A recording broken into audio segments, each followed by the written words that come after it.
یو سړی 13 کاله د الله جل جلاله ذکر نه و کړی. فرشتو عرض وکړي چې یا الله پلانکی کس چې د هغه ستا ډېره موده ذکر نه ده کړی او تا نه یادوي. نو الله جل جلاله ورته وفرمایل چې د هغه د ذکر نه کولو وجه دا ده چې دی زما په نعمتو کې پټ ده. پر ده مې خوشحالانې راوستلې دي، پر ده مې درد او تکلیفونه نه دي راوستلي. دی زما د نعمتو کې پټ ته، نو د دې وجې څخه دی زما ذکر نه کوي.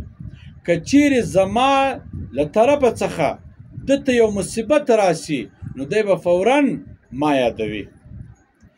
نو الله جل جلاله حضرت جبرائیل علیه السلام ته حکم وکړي چې ورسه و هغه پلانکي کس ته چې 13 کاله زما ذکر نه ده کړی، زما نوم یې په خوله نه ده یاد کړی، ورسه هغه حرکت کوونکي رګ یې بند کړه.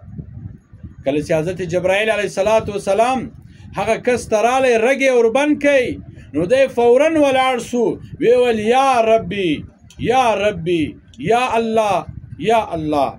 نو الله جل جلاله ورته وفرمیل زه حاضر یم، زه موجود یم، ای زما بنده دا ډېره موده پورې چېرته وې. نو ای زما عزتمند ورونو مسلمانانو، الله جل جلاله ډېر مهربانه ذات ده. حقیقت هم چې کله پر یو انسان باندې خوشحالانې راسي او په نعمتو کې پټي، الله فراخ رزق ورکړی وي، نو حقیقت سره هم دی د الله جل جلاله د ذکر څخه غافله وي. کله چې پر ده باندې تکلیف راسي، ناجوړي راسي، بیماري راسي، بیا دی الله جل جلاله ته خواست کوي، د الله ذکر کوي، دعا کوي، الله جل جلاله څخه د توبې د قبولیت دعا کوي، توبې کاږي، استغفار وایي.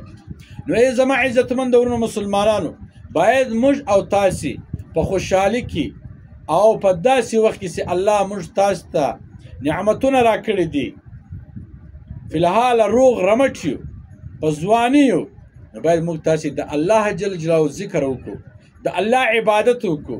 که چیرې موږ تاسو ته غم راسي، مصیبت راسي، درد راسي، ناجوړي راسي، نو باید پر دې باندې صبر وکړو، ځکه دغه درد، دا ضرر، دا تکلیفونه، دا ناجوړي او بیماري چې راسي، په دې سره زما او ستا ګناهونه ختمي، زما او ستا نیکي زیاتېږي، په دې سره زما او ستا په زړه کې نرموالی راځي، زما او ستا هغه رجوع د الله طرف ته کېږي.